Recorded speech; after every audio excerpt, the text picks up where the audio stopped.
এখন কি করবে আইসিসি? এতদিন ছিল শুধুই বাংলাদেশ, সেই বাংলাদেশকেই বোঝাতে পারছিল না তারা ভারতে গিয়ে খেলো, ভারতে গিয়ে খেললে কি সমস্যা, এমন সব প্রশ্ন ছিল। বাংলাদেশ সাফ জানিয়ে দিয়েছিল আমরা ভারতে যাচ্ছি না, হয় শ্রীলঙ্কায় খেলবো নয়তো বিশ্বকাপ খেলবো না। শোনা যাচ্ছিল হতে পারে এমন বাংলাদেশকে ছাড়াই বিশ্বকাপ আয়োজন হতে পারে, তবে সেটা কি আদৌ সম্ভব? আইসিসি হয়তো সেই চিন্তা ভাবনা করতো, কিন্তু এখন বাংলাদেশের পাশে দাঁড়াতে পারে পাকিস্তান। অর্থাৎ তারা তাদের সংবাদ মাধ্যমকে, প্রথম আলোর একটা নিউজ পড়ছিলাম এবং সেখানে বলা হয়েছে তারা নাকি একটা হিন্টস দিয়েছে তাদের সংবাদ মাধ্যমকে, পাকিস্তান এমন কিছু করবে যদি বাংলাদেশ বিশ্বকাপ না খেলে, তবে সবাই শকড হয়ে যাবে। অর্থাৎ সবাইকে অবাক করে দিয়ে এমন কোনো সিদ্ধান্ত নেবে পাকিস্তান।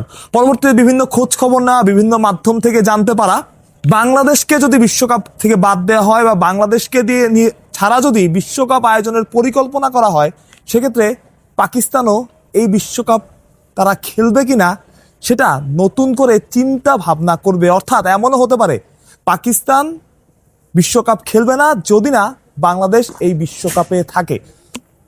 সাম্প্রতিক সময়ে বাংলাদেশ এবং পাকিস্তানের সম্পর্কটা কেমন সেটা নতুন করে বলার কিছু নাই, ক্রিকেটেও সেই সম্পর্কের উন্নতি হয়েছে এবং ভারতের সাথে পাকিস্তানের যে দা কুমড়া সম্পর্ক সেটাও এখানে বড় রোল প্লে করবে। অর্থাৎ পাকিস্তান ক্রিকেট বোর্ড খুব স্বাভাবিকভাবেই চাইবে বিসিসিআই চাপে থাকুক, চাপে তারা এমনিতেই আছে, কারণ মুস্তাফিজুর রহমানকে বাদ দেওয়ার পর তাদের সিদ্ধান্ত, বাংলাদেশ ক্রিকেট বোর্ডের সিদ্ধান্ত ছিল তারা ভারতে যাবে না। এত বড় সিদ্ধান্ত যে বাংলাদেশ নেবে সেটাই তারা চিন্তা করতে পারে নাই, সেটাই তারা কল্পনা করতে পারে নাই।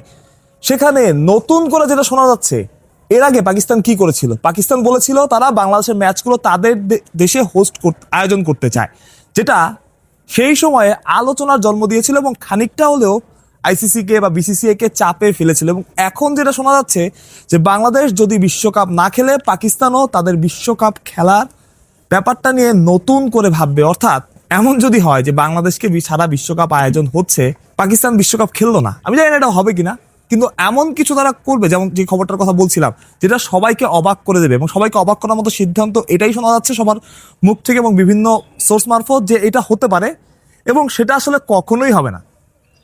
পাকিস্তান যদি এই কথা বলে যে আমরা বিশ্বকাপ খেলবো না, পাকিস্তানকে ছাড়া টি-20 বিশ্বকাপ আয়োজন করা সম্ভব না, যেমনটা কঠিন বাংলাদেশকে ছাড়া বিশ্বকাপ আয়োজন করা। তাই তো এত মিটিং সিটিং এর পর অনলাইনে বাংলাদেশ রাজি হয় নাই, বাংলাদেশে এসে বাংলাদেশকে রাজি করানোর চেষ্টা করা হয়েছে। বাংলাদেশের ক্রিকেটে গুরুত্বপূর্ণ সেটা হয়তো আপনি বুঝতেই পারছেন, অন্য যে কোনো জায়গায় যে কোনো ক্ষেত্রে যাই হোক, ক্রিকেটে যে বাংলাদেশ একটা বড় শক্তি সেটা হয়তো আর এবার বলার অপেক্ষা রাখেন। অর্থাৎ বাংলাদেশকে ছাড়াও বিশ্বকাপ আয়োজন কঠিন এবং পাকিস্তানকে ছাড়া যে বিশ্বকাপ আয়োজন করবে, যে অর্থ জেনারেট হয় ইন্ডিয়া পাকিস্তান ম্যাচ থেকে, বিভিন্ন কিন্তু পাকিস্তানের ক্রিকেটের যে শক্তির জায়গা সেটা যে সম্ভব না সেটা আপনি ভালো করেই বোঝেন। পাকিস্তান যদি শেষবার এই সিদ্ধান্ত নেয় বা এই কথা বলেই দেয় অফিসিয়ালি, কত চাপে তারা পড়বে, এই চাপ কিভাবে সামাল দিবে। বাংলাদেশ তো আছেই, সাথে পাকিস্তান কিংবা অন্য কোনো বোর্ডকে যদি বাংলাদেশ পাশে পায় তাহলে কি অবস্থা হবে বুঝতে পারছেন।